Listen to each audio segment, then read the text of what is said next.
एक आदमी की 4 पत्नियां थी। वह अपनी चौथी पत्नी से बहुत प्यार करता था और उसकी खूब देखभाल करता, वह उसको सबसे श्रेष्ठ देता। वह अपनी तीसरी पत्नी से भी प्यार करता था और हमेशा उसे अपने मित्रों को दिखाना चाहता था। हालांकि उसे हमेशा डर था कि वह कभी भी किसी दूसरे इंसान के साथ भाग सकती है। वह अपनी दूसरी पत्नी से भी प्यार करता था। जब भी उसे कोई परेशानी आती तो वह अपनी दूसरे नंबर की पत्नी के पास जाता और वो उसकी समस्या सुलझा देती।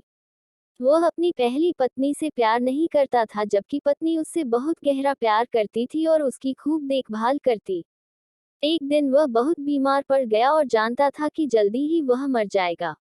उसने अपने आप से कहा, मेरी 4 पत्नियां हैं, उनमें से मैं एक को अपने साथ ले जाता हूँ। जब मैं मरूं तो वह मरने में मेरा साथ दे। तब उसने चौथी पत्नी से अपने साथ आने को कहा तो वह बोली, नहीं, ऐसा तो हो ही नहीं सकता, और चली गई।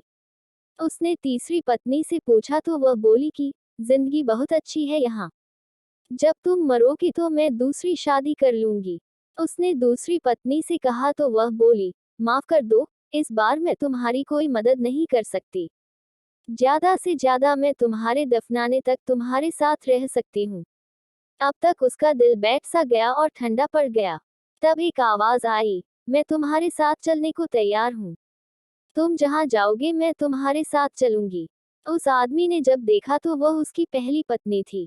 वह बहुत बीमार सी हो गई थी खाने पीने के अभाव में। वह आदमी पश्चाताप के आंसू के साथ बोला, मुझे तुम्हारी अच्छी देखभाल करनी चाहिए थी और मैं कर सकता था। दरअसल हम सबकी 4 पत्नियां हैं जीवन में। एक चौथी पत्नी हमारा शरीर है। हम चाहे जितना सजा ले संवार ले, पर जब हम मरेंगे तो ये हमारा साथ छोड़ देगा। 2 तीसरी पत्नी है हमारी जमा पूंजी, रुतबा।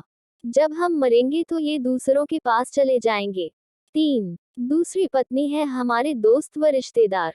चाहे वे कितने भी करीबी क्यों ना हो हमारे जीवन काल में, पर मरने के बाद हद से हद वे हमारे अंतिम संस्कार तक साथ रहते हैं। 4 पहली पत्नी हमारी आत्मा है, जो सांसारिक मोह माया में हमेशा उपेक्षित रहती है। यही वह चीज है जो हमारे साथ रहती है जहां भी हम जाएं। कुछ देना है तो इसे दो, देखभाल करनी है तो इसकी करो, प्यार करना है तो इससे करो। मिली थी जिंदगी किसी के काम आने के लिए, पर वक्त बीत रहा है कागज के टुकड़े कमाने के लिए। क्या करोगे इतना पैसा कमाकर?